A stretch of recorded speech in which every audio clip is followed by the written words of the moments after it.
Welcome back to Ground Pass. Today we are diving into day 2 of the Australian Open with a very special guest. He's not just a fan of the sport, he's a true tennis insider who knows the ins and outs of the tournaments like few others do, from behind the scenes scoops to razor sharp analysis.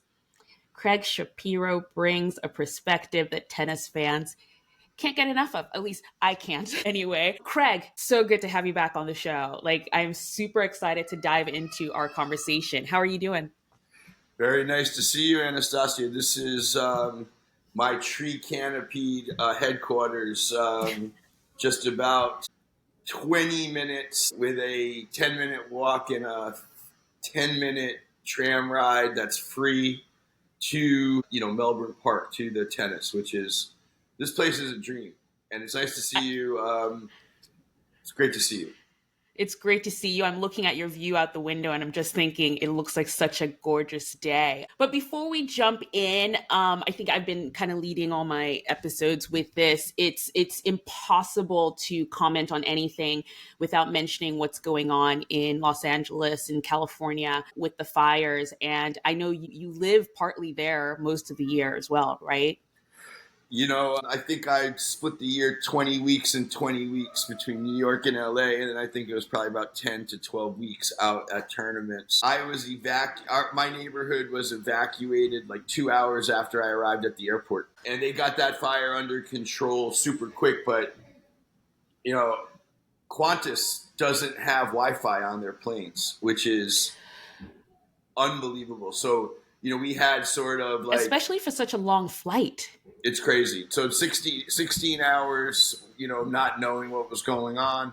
They got the fire that was like that I could see from my house under control quickly. But, this is a September 11th situation. I had the displeasure of, being very tight to that situation as well. And everything from the fear and the acrid air and the destruction and the war zone stance is super similar. So I've been kind of quiet.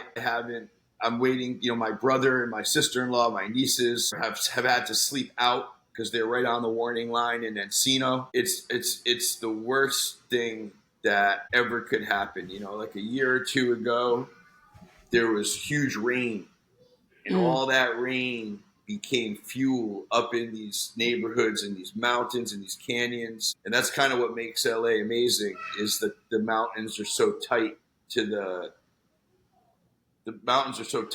beach. Yeah. Yeah. And when that wind kicked up, and after 8 months of no rain, we have a bad situation. So I come to everybody in extremely bittersweet. I've kind of backed off a lot of my work in an effort to just kind of turn the corner on this. Yeah. It's really difficult. I know people who have had to evacuate, so it's really close to home, even if I'm all the way over across the country, New York. I will leave resources in the show notes of this podcast to different ways that you can help out, people living there, the firefighters who are helping to fight the fires, people who've lost their homes. So please check the show notes. Whatever you can helps, even if it's spare clothes. I know I had a ton of clothes that I was going to donate, and now I get to ship them over. So yeah, whatever you can do, I will leave all the information down in the description of this episode. Yeah, it's a really interesting time, because now we're entering day 3. It's nighttime here for me, and you're in the future, Craig. It's the crazy. Future where you are. It is so crazy. It's so crazy. Time. You lose a whole day, right? Like you fly on January 8 and you land on January 10, and you never saw January 9. Where did the day go? Does that count towards your years, your age? Well, what happens is when you fly home, you fly on January 22 and you come back on January 22. You never lose the day. You come back, you fly at like noon on January 22 and you land at like 2 on January 22. The The whole thing He is just like was a too. is just a total mind blower. Like you can't explain it to me anymore. I'll leave you with that. We could keep I it can moving barely here. understand it. I'm No, like, I so what? know. It's It was so a 2 hour nuts. flight. 12. I mean, I'm with you there. I'm on my third cup of coffee today, just trying to learn about naps and taking naps, pace myself a little bit if I'm going to keep up with this Australian Well, Open. we had a late night. Novak finished with Basavareddy. I think it was. I don't know if Naomi went on to. I don't know if Naomi went on until 10:30. I Wow. got home. I got home close to 1 in the morning. After Osaka, went 3 with Caro, and Tommy Paul was still on the court. He ended as I was walking to the tram. Tommy Paul went 7-5 in the fifth with O'Connell.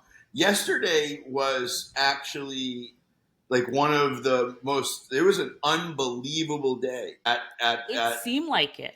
Yesterday was an unbelievable day at a major. It was one of the. Well, It was actually one of the great days at a major. okay. Let's talk about it.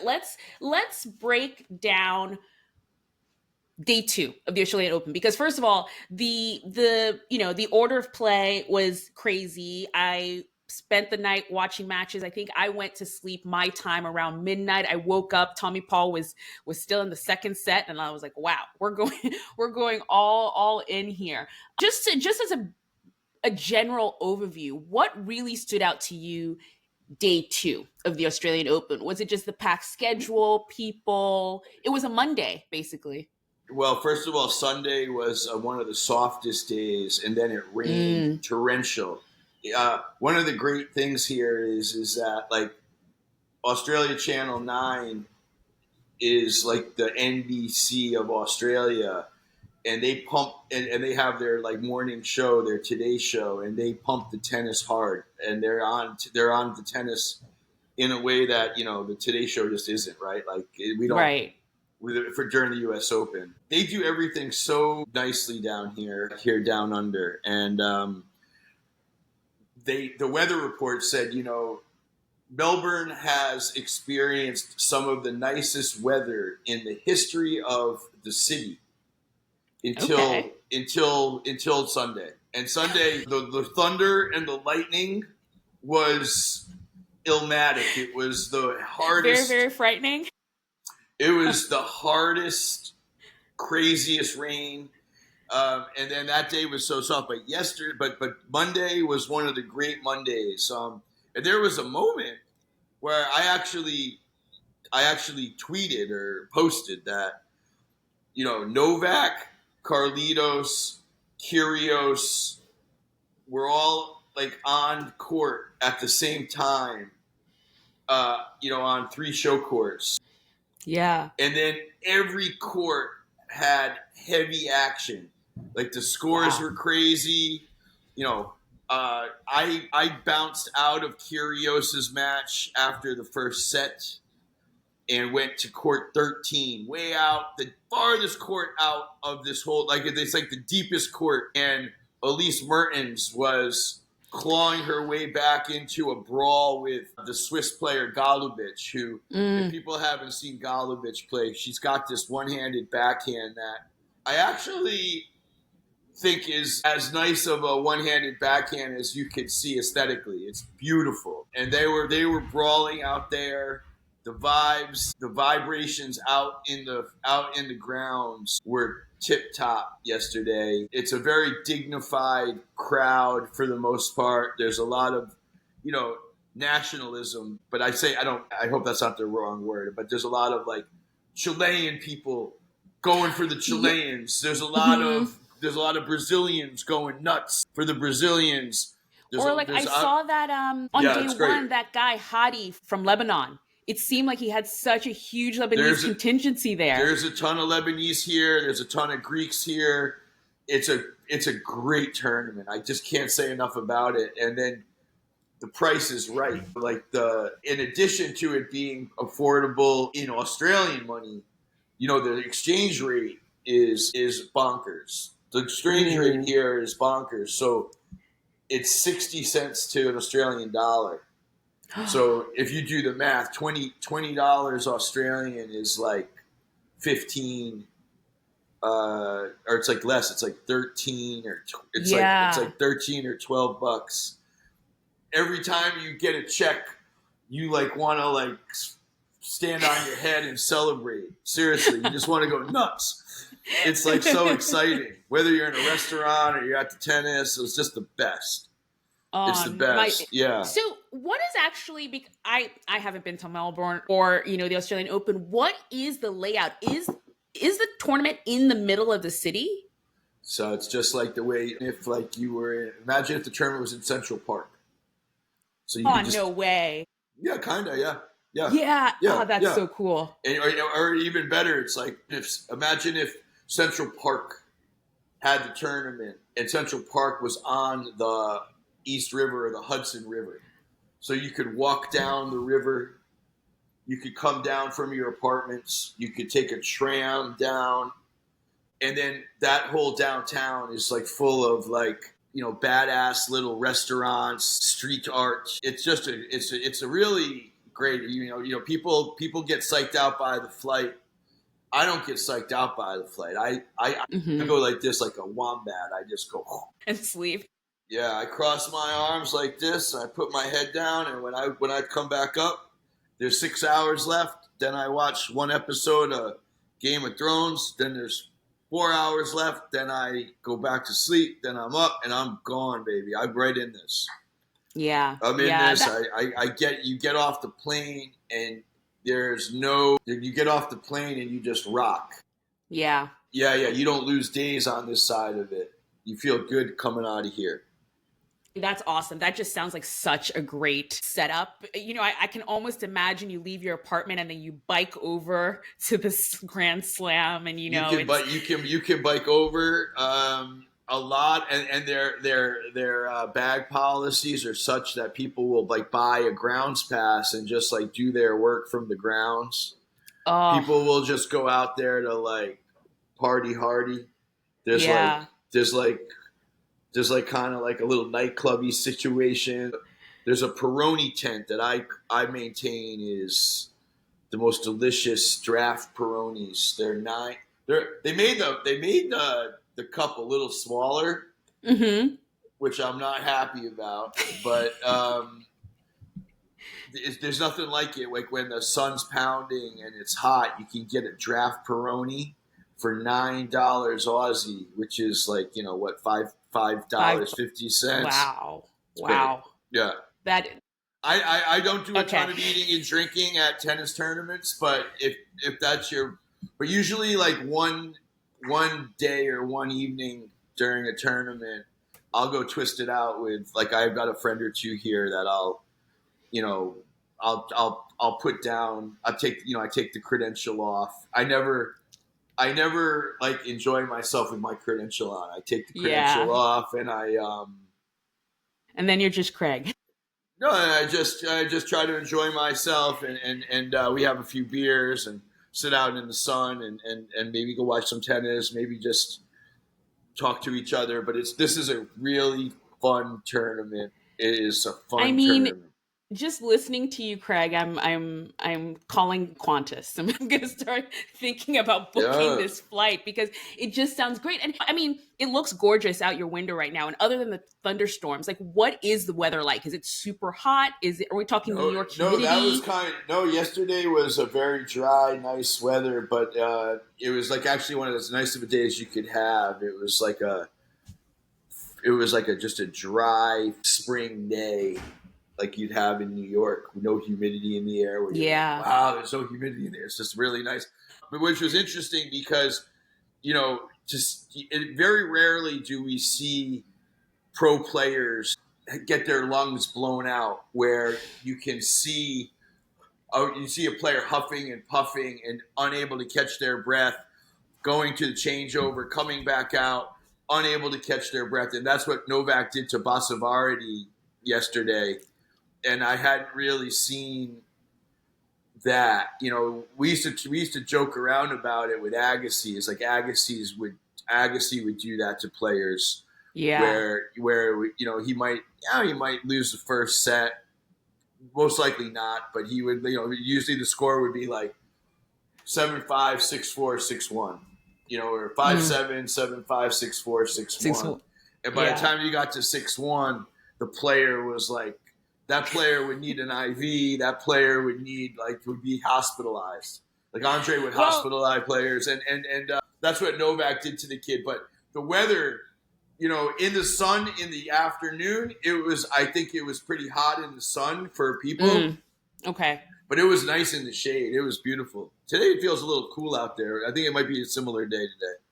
Okay. Well, let's get into the tennis since you started with the Novak Basavareddy match. And we can start there really. Had you watched Nishesh Basavareddy before? I mean, he just turned pro, but he was on the challenger circuit for a bit. I saw him play at the Ojai. Okay. Yeah, There we go. We saw him play at the Ojai, and he was already being, he was already being identified as somebody who's not really losing to anybody. It's like something about college tennis. You see these guys; they're so good. The college players are so good, and there's a few guys. The guy Kid Zhang from Colombia, and then Basavareddy.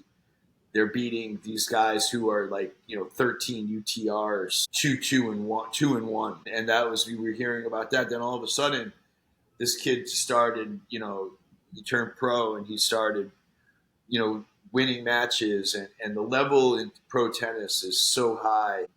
So I wasn't surprised that he played well. I was more curious what Novak's quality would be like with Andy on the court and these guys sitting on the court and all that kind of stuff. Okay, you have to tell us everything because from TV, it was almost surreal. It was just, I was like, are we watching a sketch or is this some sort of exhibition? Because there's Andy sitting on court and Novak just chatting with him. Yeah, and Andy is the principal in a Uber Eats commercial out here. So the whole thing feels like a little bit manufactured, but it also feels to me like, Andy is like the fraternity house father that he couldn't leave college and he's back.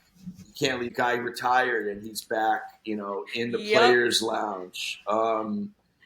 And I say that not really jokingly. Like I don't know. Like we'll see what happens with this partnership or this coaching. The thing is that the Czech Radek Stepanek is there with Novak as well, right? And okay, my sense is that Radek is doing the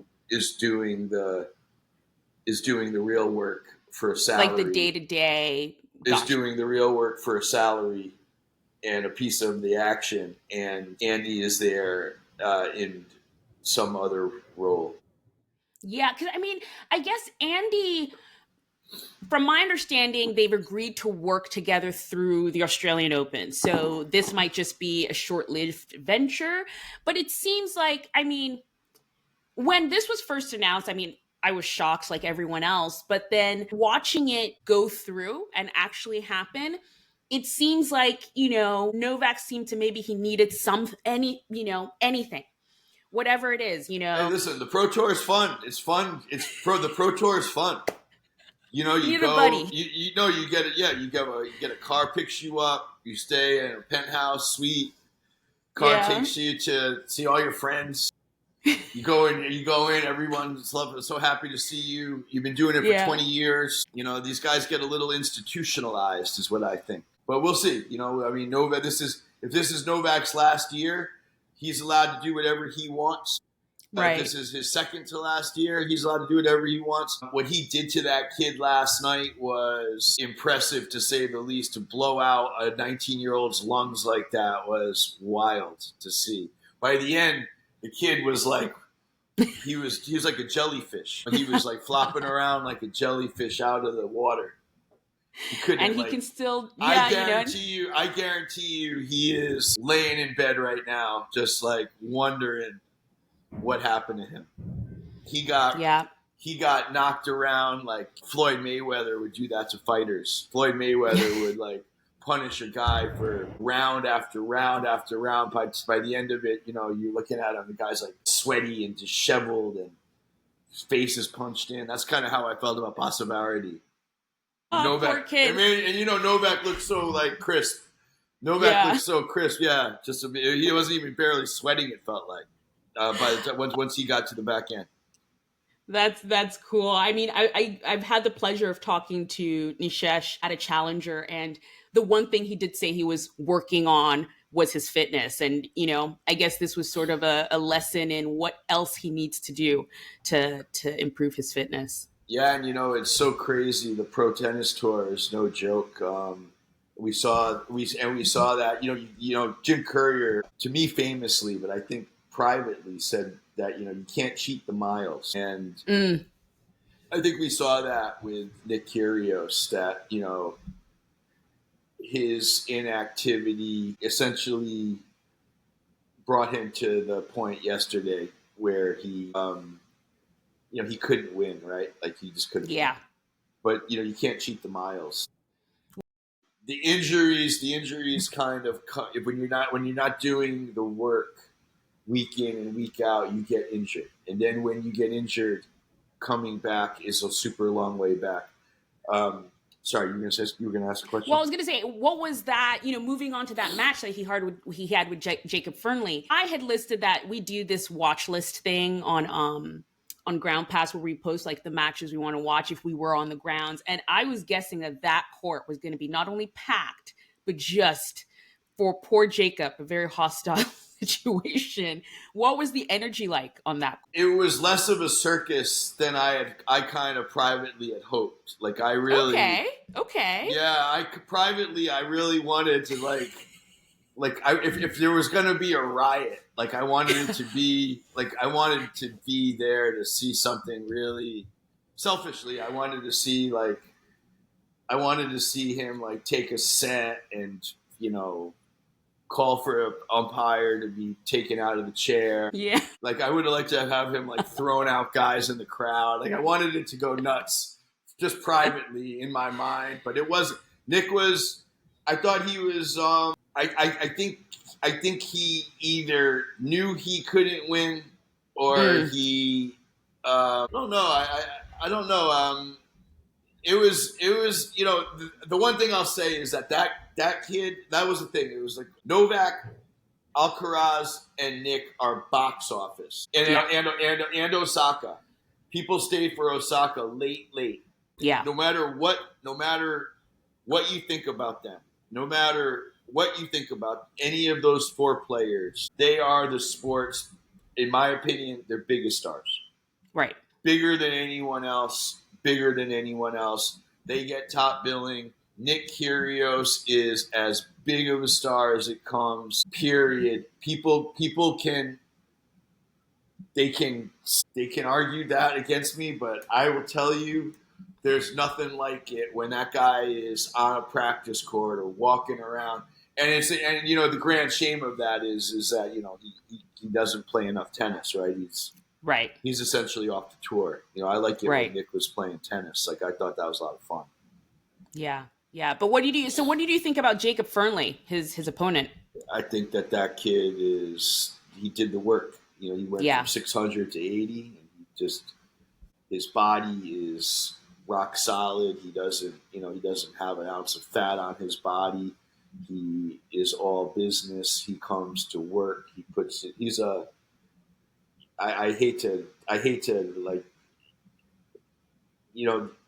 the thing about Nick too is that you see this prodigious talent. Like the way he hits his backhand blows my mind. The way he plays is so crazy, and you see this prodigious talent, and then you see a player like Fernley who doesn't have that talent, but he's just fit and he can play, and he is a serious person. And he was a horrible opponent for Nick too, because he's just puts his head like Nick can get like angry at him, or like he doesn't want to, he couldn't like bait him into a shit show. Engaging. That's right. Yeah. There were there's always these players that are bad for that. the ones that are kind of emotionless. Yeah. He's kind of an emotionless, all business, bad dude, and Nick's not gonna be disrespectful towards him or to turn it into a A thing. Tsitsipas, a thing. Exactly. Yeah. But Yeah. I was in there for the first set. Nick started to favor his. It looked like an ab, a high up ab, something up here, and that was the end of him. Okay. Yeah, Okay. he was just shaking his head and screaming at his trainer. Yeah. He just probably just needs reps, like you said, he needs the time on court. I think that time has come. It's like it said, once you have injuries, it's a long way back. That is Yeah. Yeah. Well, okay. So because you mentioned his name, I'm going to jump to this before we get to Naomi Osaka because I totally want to talk about that match too. But Stefanos Tsitsipas, what happened? Unclear. Sometimes people come to Australia not ready to go. Sometimes if you're up in Val d'Isere or Kitzbühel and you're skiing and you're with your chick, you don't get down to the summer down under ready to roll. Yeah. Yeah. One of my favorite things in tennis is to watch Stefanos Tsitsipas play on clay. I love to watch him glide around and play on clay. I always thought that when he lost that match to Novak, when he was way up in that match at the French, that kind of spelled the end for him as like a contender for majors. And I felt really sad about that. I'm a storyteller by nature. So that could be completely false. And it's like, well, but to watch Stefanos Tsitsipas in Monte Carlo, which is like the place he plays his best tennis, for me, it's a dream. I love to watch him play tennis when he's playing well. And I like that he's got a brain in his head and he's sort of quirky and he's curious. And, I like the players that have personalities. And I guess he wasn't ready to go yesterday. Yeah, I do hope though that he that he plays good tennis for longer. Part of me thinks that maybe he won't.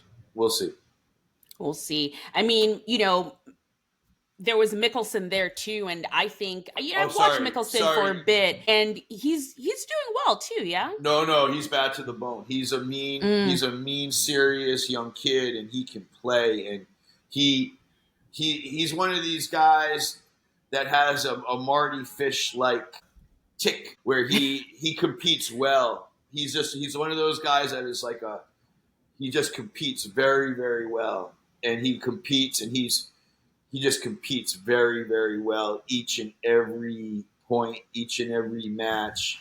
Very serious kid for such a young kid. Yeah. Can't wait to see what's next for Mickelson. Again, I love his play. And like you, I do want Stefanos to do well. It is nice to have different personalities on tour, and he is a sensitive little soul, and you just hope he can find his tennis again. Naomi Osaka. Come on. That was, first of all, the draw gods should stop putting her together with Caroline Garcia. Yeah, but how was that match? That was a shame.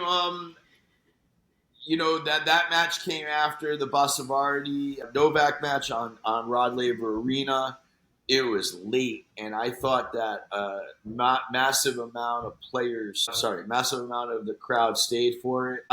I was actually hosted by her team in their box, so I had I was tight to the court, and I thought that Caro Garcia, kind of played better. And Naomi found a way to get her shit together and win that third set. I was fascinated by it because somehow Naomi's body language, her face is so descriptive, and she kind of has her sad face is really sad to me. Yeah, I know what you mean. And I was I'm tight to the court, so I kept looking at her, and I'm like, shit, they're on serve. Man, she shouldn't look so sad. And then she I think the worst thing Caro Garcia did was play well. Because when they're striping the ball, Naomi likes that. It's like when she gets moved around the court and sliced and diced and kind of moved off of that. When she's going cross-court backhands, cross-court forehands, and they're just striping the ball. Naomi gets into a groove, and I kind of think that happened. Mm. And I also just thought that Naomi competed very, very well, moved her serve around the box very well. It is unfortunate that they had to play each other again, because it'd be nice to see them both playing well, Yeah. and getting to like the round of 16. But now Naomi's got to play Karolina Mukova next round. So now she's got to play Again. 20th seed. Yeah, that's tough. That's tough, but I thought that, there's a lot less pomp and circumstance around her playing this tournament this year. I'm not used to seeing Muratoglu talking to her down on the court, which was sort of, but I'm told by her people that she really likes working with them. That's good to know. Yeah. I think she's got some. She has an ab issue as well, so it'll be interesting to see if they get that under control. Women's tennis, they have a day rest in between these 7 matches you have to win, so it's better. Yeah. Well, I mean, that Muhova match, I remember they played at the U.S. Open and it went Muhova's way. We'll see if Naomi can turn that around, because if there's anyone that's slicey and dicey, it's Muhova. I just think Mukova's just so super talented player. Yeah. I think when she's playing well, it's something special to watch. I don't think there's really a player on tour that has that talent. The different styles of shots she can make, the way she plays, the hands is pretty amazing. Yeah. We'll see how that goes. So I know you didn't really watch, we talked earlier, you didn't really watch most of this match, but I actually mostly want to bring it up because you are the one who scooped this, and this is how I knew Tiafoe was going to Lululemon, was I saw a post from you and I was like, oh, really? I thought, because everyone was saying something else, and you just popped up with Lululemon. So the story is that, Francis was signed to Octagon, and a few years ago, What is Octagon for people who don't know? It's an agency. The biggest agencies in tennis is IMG, Octagon. I have to think of who the others are, but there are these big agents, and Tiafoe was managed by Kelly Wolf and Jorge Salkeld, these longtime agents from Octagon, and in the thick of the darkness, under the what do they say? In the darkness, he left in the alley. He left and went to Jill Smoller at IMG, who is Serena's agent. Jill Smoller.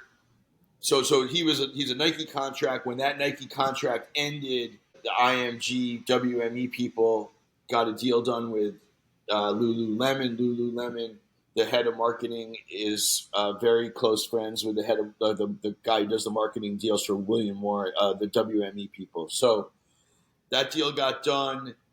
I always say to young people, whatever sport it is, if they ever do ask me my thoughts, I say, man, when you're on TV, whatever it is you're doing, if you're going to be on TV, look sensational. Like if you're gonna go out and fight, come out and look sensational. If you're gonna come out on the court, look sensational. If you're gonna do an interview, look sensational. I'm not sure that Lululemon did that with their players. I don't think that's the right color pink, but that's just my personal opinion. Like, I don't, and everything's an indicator. Francis just played like a super tough 5-setter. A year or two ago when he changed rackets, the cosmetic screwed him up, and that was a big situation for Yonex. So yeah, he's in new clothes. I didn't see the match.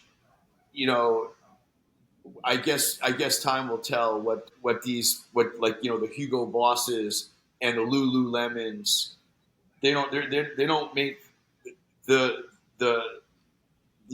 interest in their sponsorship of these players is sometimes unclear to me. I don't purport to know the machinations of it, but generally speaking, my understanding is that they do it for brand awareness. Right. More so than to sell tennis clothes. Right, right. Well, because that's the thing, because for the most part, you can't find these kits. I mean, when you think of someone like Leila Fernandez, her stuff only just started. You will see a skirt here or something like that. So you're sort of like, well, but she's been signed with Lululemon for a while. Where's their tennis line that I can, buy? Same thing with New Balance. You go into the New Balance stores, you can never find their tennis stuff. With that You know said, what? with Coco that, said that on court. She said it on court that they're soon going to start being able to purchase what she's wearing, because I mean, that yeah. dress she's wearing right now is fire. Like it's one of the best looking things she's worn. And I know so many kids who are probably like, I want to go get that, and they're not going to find it. So that I think that for your list, for your people, the New Balance has won the Australian Open. Ooh. They may have won the tennis merch for the year. Their initiative at the Australian Open, that green on green is bad to the bone. Tommy Paul looked bad to the bone. Coco Gauff looks bad to the bone. And then all the people buying the merch. The Ralph Lauren merch is substandard year after year. And at the Australian Open, the Ralph Lauren merch at Wimbledon, some of it is nice actually, but New Balance has a store here at the Aussie Open, and the stuff is nice, super nice. Oh. The walk around shoes, the running shoes, the green looks so good on TV, and it looks better even in person. Oh. Yeah, Craig, you might have to make room in your suitcase for me. could Just, happen. just like Could happen. just a small section. It's okay. Could And happen. Could happen. but no, their stuff has been looking great. I'm very fascinated by sort of the tennis clothing scene. We have a mutual acquaintance, Ian Module of 40 Love Tennis. I think he also runs the Ojai tournament. We're going to sit down and talk all about fashion kits, because that's like a big fun interest, because that's what people see. That's what a casual fan gets to connect themselves to the sport. Well, So it's what makes tennis interesting are the yeah. venues and the clothes and who's in the clothes and how the clothes look. Tennis is unique in that way. Like we don't ever say like, man, you name another sport where you're like his shorts and not his shorts, or I like her shoulder pads and not his shoulder. Like, you know what I'm saying? Like we don't have that. Nobody speaks to it. Tennis is different, and I always loved it. It's one of my great criticisms of Tennis Channel is they don't have equipment and apparel programming. I think that they always should have had a once a month or once even a session special on the clothes, on the strings, on the balls, on the rackets, on the shoes. So we've talked now about like what's hitting and New Balance and all the new Lululemon coming into the scene. What about this, sort of like the historic sports brand, Nike, Adidas? Like the stuff I'm seeing, people don't really like. People are saying that, but I have to say, part of me feels like it's the photography is worse than the clothes. Like I was looking at Jess Pagula, she beat this young Australian girl, Maya Joint.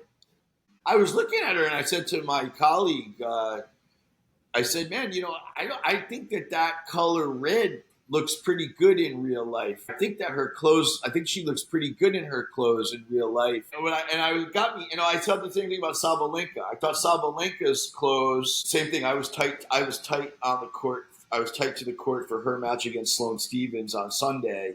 And I was looking at her and I was like, oh, I think her clothes look good. And quite often you can't see it in these terrible pictures that we're getting of these models sometimes, or even the players like over seamless white or like a blue screen or whatever it is. Like the material, or even Sinner. I thought Sinner looked quite good. I thought that, but the material that these players play in quite often is like, it's like high tech, super nice. sometimes there's like little details in the material that are super cool. Like, Yeah. you see like Adidas's clothes from Wimbledon and you just see white on white. But then when you get up close, it's like beautiful. Like I have a beautiful velour, like their tournament white warm up suit is Mm-hmm. gorgeous. So Interesting. yeah, no, you have to like sometimes you have to kind of look up close at some of the clothes. Like the photography is worse than the clothes. I'm So not are going they to just not trash. marketing it right? No, they don't care. Well, that's for certain. But what Yeah, marketing is done well in tennis? We're not seeing it. We don't see that. That doesn't this is exist. true. It's non-existent, but I kind of get what you're saying because, again, these brands, Nike, Adidas, they're a sports brand, and they're probably really good at the technical fiber and the materials that the players can play in, which we might not Listen, appreciate with, the especially player with Nike. They do those photos with sort of like the just like JC Penney models over white terrible, background, and you're like, terrible, what's this? so tragic. And like when you're walking around a tournament, when you see a player these players look pretty good in their clothes Mm, in person, and sometimes it yeah. just doesn't translate onto. Stan Wawrinka always looks terrible in his clothes. He doesn't look terrible in his clothes when you're standing up next to him. He looks Mm. like a god. He looks. It's like, yeah, his muscles are like his muscles are crazy. You know what I mean? What about okay? I think we've talked about it. We have to hit on. What about on though? I don't know what to say about On. I don't know a lot about their foray into clothing and signing these players Hmm. head to toe, but it makes sense that you would want to sign their players head to toe. Right. The Brazilian Fonseca, Ben Shelton, and Iga are the three athletes that come to mind. Fonseca, he's Brazilian, and a big principle in On is the son of the Brazilian billionaire Jorge Paulo Leman's son, Mark Lehman. They also own the Labor Cup, so they made this big foray into tennis with Roger. Yeah. Jorge Paulo Lehman is Swiss and Brazilian, so there was that connection. So sometimes if you do the math on stuff, you can see how things work a little differently. I don't have a great feel for what their shoe is like, nor what their clothes are like. Yeah. But I would just like to see.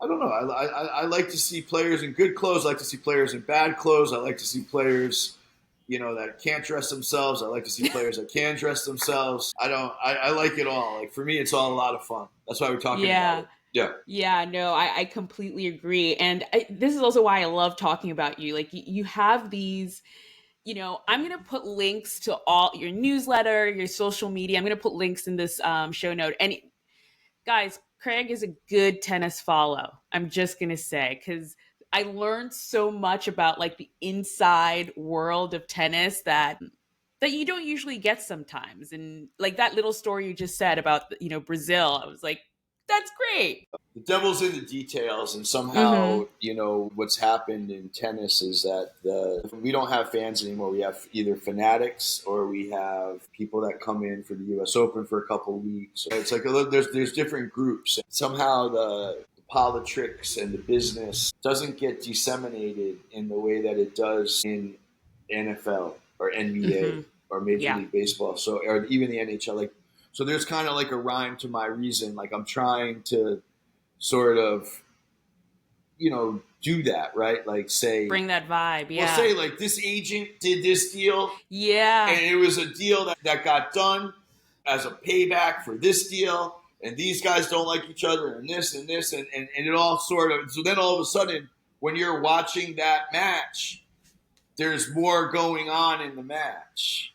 I love it. You're telling a story, Yeah, and you're it's giving just it it's a context. different Yeah. way to look at it. I look at the tennis through different set of eyes as an Yeah. as a sort of insider with kind of unique perspective for sure. Okay, Craig, we could talk forever, but before we go back to the tennis, you are about to head into day 3. of the Australian Open. What are you looking at? Anything specific? I'm gonna hustle over to the Grand Hyatt for the greatest breakfast. It's like a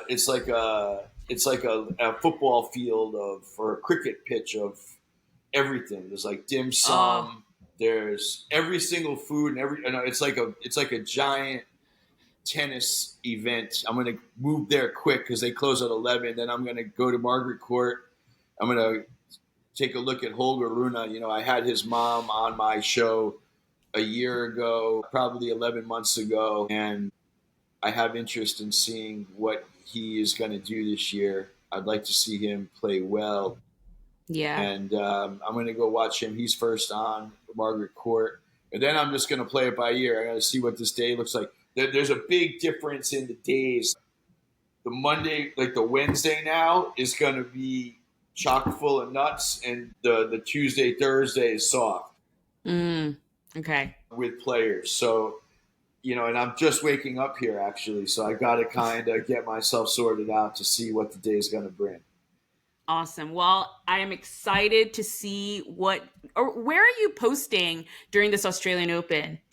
You know, I've gone quiet. I'm going to wait until after Wednesday to Okay. when these wins supposedly. I want once LA is out of immediate peril and the once LA is out of immediate peril, I'm going to get back to business. But Okay.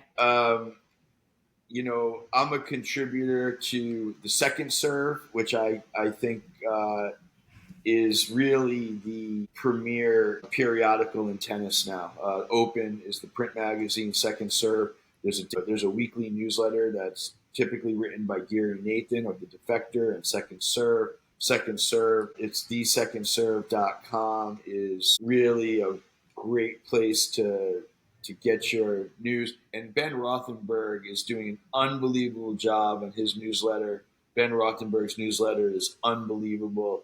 He is down Awesome. here totally crushing the journalistic game. As I said, I'm going to come back up for air in a day or two. I'm being super sensitive about what's going on in this LA stuff. It doesn't feel appropriate for me to be having Yeah. so much fun, I think. And you know, we come down here to work, but you know, when you're at a tennis tournament, there's sort of like this mixture of like dinner's out and you're watching tennis, and while we're working, um, you know, it's people always say to me, "Have fun," and I'm like, "Man, I don't got to go to work, but it is fun. It is fun, and I don't really want to.